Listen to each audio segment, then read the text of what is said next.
اکامی کلین بیام تنگه بگیرم 14 زوری باید میشود گرینی میشود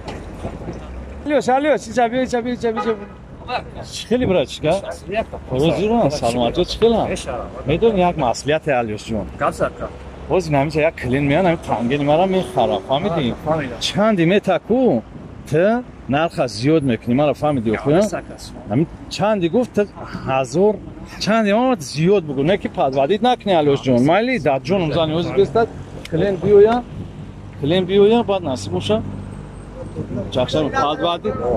پدوادید نکنی اونا کلین تمام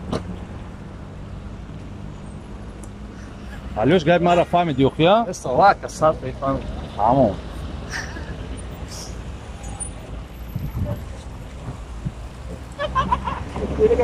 با سلام علیکم السلام چکلی اشنو خوبی سلامتی خوبم چیکار کردی ما هم مقصد که کس 13 متر بچه یک چی بردار نمیشه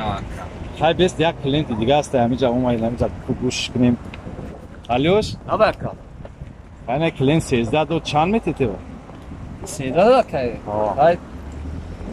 من کاروس که 200 متر بچه تو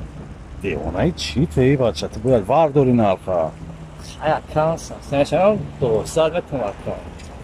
ها کمی 13 بشه نشه کاروچ ما میریم میریم 13 متر بیا همینور بچه علیوش بچه تو کم نشان 200 متر چیکار کنم کم نشان 200 متر بچه نمیفهمی کم نشان 200 متر چه نمیفهمی تو بلد پدوادید کردی 200 متر رو تاسیو